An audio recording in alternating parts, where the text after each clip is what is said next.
Ouais. Pour me présenter, alors moi je m'appelle Mamadou Konaté, j'ai 35 ans, donc je suis ingénieur de formation, plutôt sur la partie énergétique et industrielle. Et j'ai travaillé pendant pratiquement 10 ans. Et j'ai décidé en fait de lancer une société qui s'appelle Omedema. L'objectif d'Omedema, c'est d'accompagner des initiatives entrepreneuriales et plus exactement de faire le lien entre les startups africaines innovantes et les entreprises européennes, françaises. Voilà un peu sur ce que je fais et qui je suis, comment j'ai grandi. Donc moi, je suis d'origine sénégalaise, donc franco-sénégalais.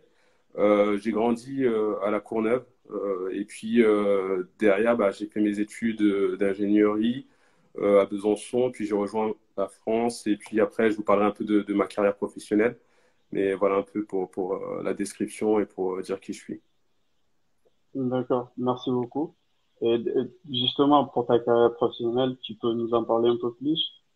Ouais. Bah, ok, avec plaisir. Bah, du coup, en fait, moi, j'ai commencé ma carrière professionnelle en 2009. Donc, Oui, alors pour expliquer, j'ai fait un baccalauréat scientifique. Ensuite, j'ai fait une classe préparatoire aux grandes écoles pour être ingénieur. Bon, comment je suis arrivé dans ça, même moi, je ne sais pas, je me demande. La vérité, c'est que, la vérité, c'est que à l'époque, hein, les carrières, enfin, j'avais pas forcément une visibilité sur ce que j'allais faire après. Je pense que j'ai eu aussi des bonnes rencontres, des gens qui m'ont peut-être un peu plus guidé que d'autres. Et donc, du coup, dans tout ça, voilà, j'ai suivi plus ou moins un chemin qui m'a fait faire les classes préparatoires et qui m'a fait ensuite intégrer une grande école d'ingénieurs sur concours. Pendant cette école-là, j'ai eu la chance d'avoir eu une expérience à l'étranger. J'ai fait 7 mois au Brésil. Et en fait, cette expérience à l'étranger m'a ouvert l'esprit sur pas mal de choses. En fait, j'ai compris d'une part que c'était important bah, de voyager. C'était important d'autres cultures, d'autres mondes, d'autres façons de faire. Et c'était aussi l'occasion de découvrir un métier. Donc moi, j'avais commencé dans tout ce qui était les calculs de structure et dans tout ce qui va être gestion de projet de manière simple. Et donc, je me suis dit, bah, c'est peut-être ce que je veux faire par la suite. Donc, quand j'ai fini mes stages à l'époque, j'ai intégré ensuite une grande entreprise française qui était plutôt dans tout ce qui est énergie nucléaire où j'ai travaillé pendant 2 ans justement sur la partie calcul de structure, ainsi de suite. Et j'avais toujours cette envie d'aller à l'étranger, d'aller tester des choses, de aussi me confronter à la réalité du terrain. Donc j'ai rejoint un projet en Finlande en tant que responsable de démarrage, où j'ai travaillé pendant 2 ans et demi sur une centrale, sur le démarrage d'une centrale nucléaire. Et au bout des 2 ans et demi, je suis revenu en France. Je travaillais entre la France et le Niger. Puis ensuite, à l'époque, j'avais 29 ans. On m'a proposé d'aller démarrer une centrale solaire en Inde. Donc là, déjà, on m'a dit Inde. J'ai dit, bon, je ne sais pas trop si je suis adapté à l'Inde. Après la Finlande, aller en Inde, c'était quelque chose. Mais j'aimais les challenges et je me suis dit, bah, ça va être un challenge, ça va être quelque chose où je vais aussi apprendre. Et là, pareil, on va dire, c'est la deuxième étape où j'ai appris énormément sur la vie d'entreprise, sur la partie culturelle, sur l'organisation. Donc, j'ai travaillé 1 an et demi sur cette centrale-là pour la mettre en place. J'ai créé un réseau aussi par le biais de cette expérience-là. Et ensuite, bon, pour faire très simple, hein, je suis revenu en France où j'ai travaillé un peu dans tout ce qui est direction des organisations et du conseil interne. Et ensuite, j'ai quitté Arriva pour rejoindre un grand groupe africain, marocain plus exactement, sur la question de développement de l'agriculture en Afrique. Et c'est après cela où j'ai lancé Omedema, mais je vous en parlerai après si vous voulez. d'accord. Bah, il y en a plein qui te disent que tu as fait une très belle parcours. Merci Bah, beaucoup. félicitations, félicitations. Merci. Et surtout l'importance d'aller à la rencontre des autres, Ouais, sortir de sa zone de confort. ouais. Et, Ouais. Ça, sur ce point-là, justement, en fait, je pense qu'il y a aussi un point. Alors moi, comme je disais, quand je regarde mes parents et enfin, ce qu'ils ont fait, et je pense pour beaucoup de gens issus de l'immigration, en fait, le fait de se dire que nos parents, ils ont fait ce choix-là de quitter un pays pour ensuite aller dans un autre pays pour se construire, ça a levé beaucoup de barrières. Je vais vous dire, moi, par exemple, je parlais de mon premier déplacement au Brésil. À l'époque, j'avais peut-être 22, 23 ans. Et je dis à mon père, j'arrivais pas à trouver de stage. Et je dis, ah papa, j'arrive pas à trouver de stage, c'est la galère, mais j'ai un plan pour aller au Brésil. Et j'ai dit, mais je vais pas y aller, le Brésil, c'est trop dangereux. Le lendemain, il m'a ramené les billets, il m'a dit, t'as pas le choix, t'es obligé tu d'y vas aller. y aller. Voilà. Et du coup, en fait, quand il explique pourquoi en fait il a fait cette démarche-là avec du recul, ben, en fait, on comprend que si nos vieux ils ont pu le faire, mais vraiment sans aucune information, ben, nous aussi on doit aussi s'efforcer de Hmm, confronter justement à ce type d'expérience et de sortir de la zone de confort, parce que c'est tellement formateur, c'est tellement enrichissant que derrière forcément vous allez en sortir grandi et apprendre beaucoup plus. Donc hmm, voilà. parfaitement, parfaitement. D'autant plus que on a plus d'informations par rapport à eux, parce que eux Exactement. à leur époque ils avaient aucune information comme tu l'as dit. Exactement, Et exactement, donc c'est ça. et pourquoi tu t'es lancé dans l'entrepreneuriat? Parce que mine de rien, ça fait quand même une belle carrière.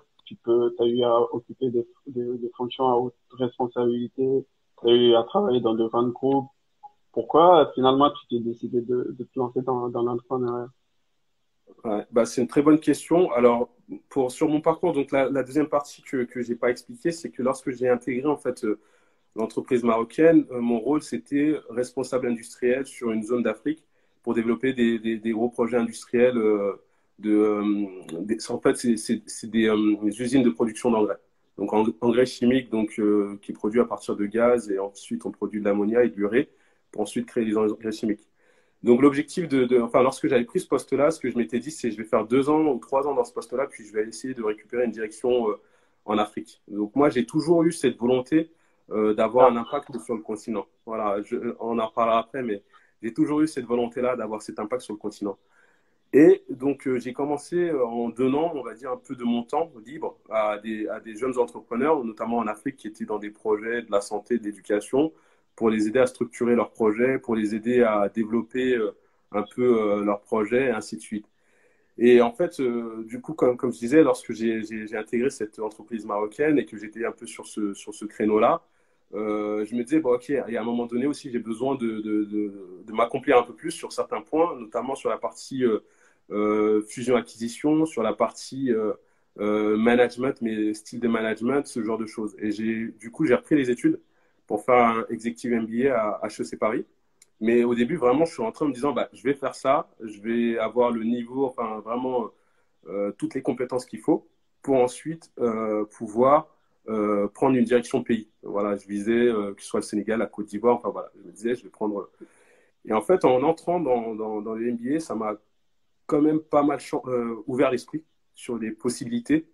Mais aussi, je me suis dit, c'est peut-être le moment de faire ce que j'aurais peut-être jamais fait avant, en étant vraiment dans l'opérationnel, quoi.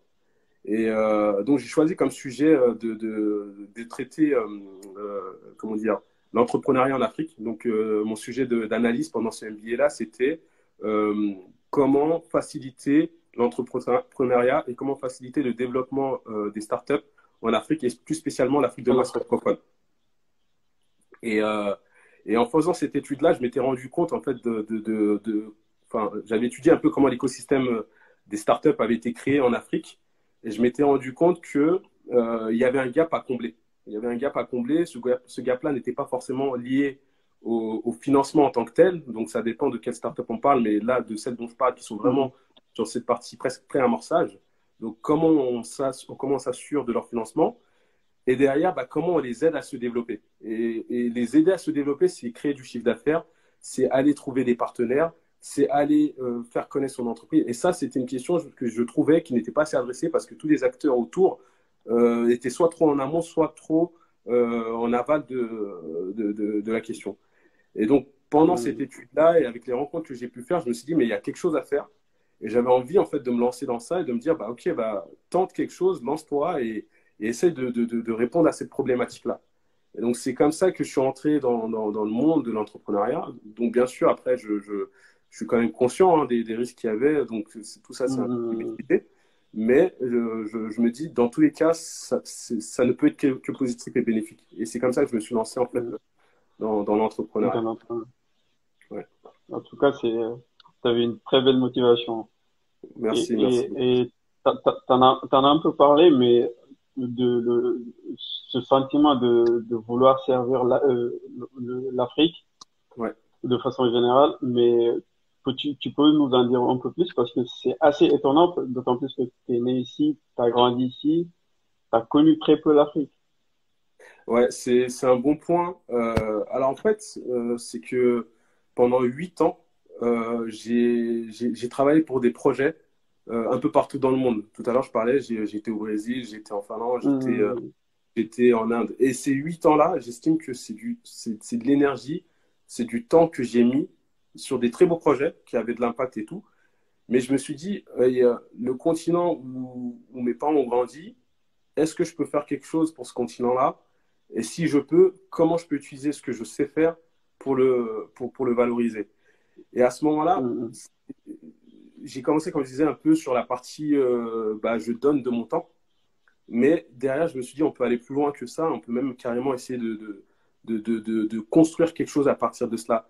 Et c'est comme ça, en fait, que je me suis lancé sur les projets en Afrique. Donc, l'Afrique, pour moi, ça fait partie de ma personne. C'est-à-dire que je suis de double hmm, culture. J'ai grandi avec une éducation qui est entre l'éducation européenne et l'éducation africaine. Si je peux donner, bah, c'est en essayant de donner aux deux mondes, en fait. C'est ça. Et pour donner aux deux mondes, bah, hmm. c'est partager ce que moi je sais faire, partager ce que moi j'ai.